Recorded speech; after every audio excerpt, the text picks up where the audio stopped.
పిల్లలకు మీరు ఇచ్చేది ఫ్యాషన్ కాదు, మీ పిల్లలకు మీరు ఇచ్చేది సంస్కారము. సంస్కారం అంటే చెప్తున్నాను, తల్లిదండ్రికి దండం పెట్టడం. తల్లి చెప్పదు. చాలా మంది స్కూళ్ళకి పిల్లలు తయారు చేస్తే టై కట్టుకున్నావా, టీ తాగినవా, టిఫిన్ పెట్టుకున్నావా, సాక్స్ చేసుకున్నావా, పోయేటప్పుడు మీ అయ్య కాళ్ళు మొక్కినవా అంటే అంత తొట్టు.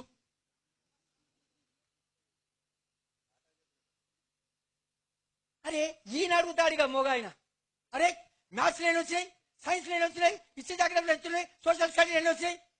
అరే పోయేటప్పుడు మీ అమ్మకి దండం పెట్టిపోరా. అరే ఎవడన్నా రాసుకుని చెక్ మీద సిగ్నేచర్ పెట్టడానికి పెన్ ఇస్తే మనం ఏమంటామయ్యా, థ్యాంక్స్ అంటామా? అనకపోతే వాడు ముఖం చూస్తాడు, వీడికి సంస్కారం లేనట్లుందని. 4 అక్షరాలు రాసేటందుకు నీకు పెన్నిస్తే ధన్యవాదాలు చెప్పే నీవు 9 నెలలు మోసి తన రక్తాన్ని పాలుగా చేసినటువంటి తల్లిని ఏ విధంగా సేవ చేస్తున్నావు? जिनको माँ बाप में भगवान नहीं दिखेगा उनको सारी दुनिया में कहीं नहीं दिखेगा. ఎవరికి తల్లిలో తండ్రిలో దేవుడు కనిపించడో వాడు 10 సార్లు కాశీకి పోయినా దేవుడు కనబడడు వాడికి. కాబట్టి మాతృదేవో భవ, ఇది ఎవరు చెప్పాలమ్మా? తల్లి చెప్పాలి. తల్లి ఒడిలో నుండి, బడిలో నుండి, గుడిలో నుండి రావాలి ధర్మం. తల్లి ఒడిలోంచి ఫ్యాషన్ వచ్చింది. గుడిలో పోతే ఇంత తీర్థం తీసుకుని ఎత్తి మీద షటకోపం పెట్టుడు. బడికి పోతే A for ass D for donkey. వీడికి తల్లిదండ్రి దైవం అని చెప్పిన వాళ్ళెవరు? కాబట్టి అమ్మా, మన మొదటి కర్తవ్యం మన సంతానానికి సంస్కారం ఇస్తే మనకి ఇంకొక దశ వచ్చేది ఉన్నది. మనమంతా ముసలోళ్ళమైతాము. అప్పుడు ముద్దుగా మాట్లాడే కొడుకులు ఉండాలి.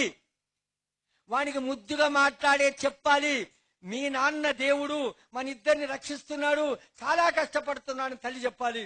తండ్రి చెప్పాలి, మీ అమ్మ దేవత, మనం ఇద్దరం ఇప్పటివరకు అనుకున్నాము, ఆమె వంట చేసి పెట్టిందని తండ్రి చెప్పితే ఇది అవగాహన అంటారు. ఇప్పుడు అవగాహన కొరకు మీటింగులు పెడుతున్నారు మా వాళ్ళు, పెద్ద పెద్ద ఏసీ రూమ్లల్లో. అదేముందో మ్యూచువల్ అండర్స్టాండ్ అట. ఉర్నీ అయ్యా, మా పోరానికి, మా 6 ఏళ్ల పిల్లగానికి అప్పిచ్చువాడు ఏడుండాలి రాని పోయి, అప్పిచ్చువాడు వైద్యుడు ఎప్పుడు ఎడతెగక పారు ఏరున్ ద్విజుడున్ చొప్పడిన ఊర నుండుము చొప్పడకున్నట్టి ఊర చొరకుము సుమతి. 6 ఏళ్ల పిల్లవాడిని చెప్పిన 18. నీళ్లు ఉండాలి, అప్పిచ్చేవాడు ఉండాలి, వైద్యుడు ఉండాలి, తెలివి కలిగిన వాడు ఉండాలి, ఎప్పటికీ నీరు ప్రవహిస్తుండాలి. అక్కడ ఉంటే నువ్వు బాగుపడతావని అప్పటి నుంచి వలసపోయే దేశం చెప్తే మనోళ్ళు ఎక్కడెక్కడ పోతున్నారో దేవునికి ఎరక. నేనేమంటున్నాను, అశాంతస్య కుత సుఖం.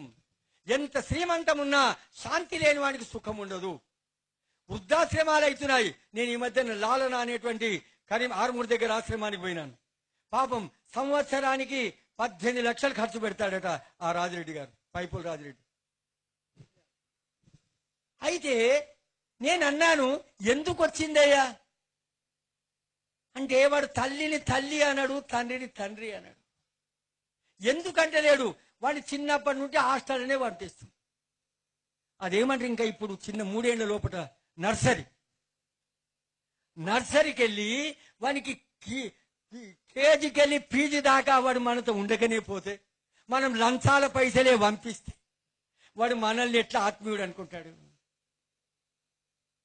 కాబట్టి నేనేమంటున్నా అంటే, మీ అందరికీ ఈ పిల్లల్ని కాపాడుకుంటే దేశం కాపాడబడుతుంది. ఇప్పుడు ఉన్న ఆశంతా మన వీళ్ళ మీదనే. కాబట్టి మనమందరం కూడా ఎక్కడైనా ఎప్పుడైనా పిల్లలకి ధర్మాన్ని చెప్పి ఆర్థికంగా వాళ్ళని ఆదుకొని ప్రయత్నం చేస్తే మన భగవంతుడు మన జీవితాన్ని కృతార్థులుగా చేస్తాడని ఈ అవకాశం ఇచ్చిన మీ అందరికీ నమస్కరిస్తూ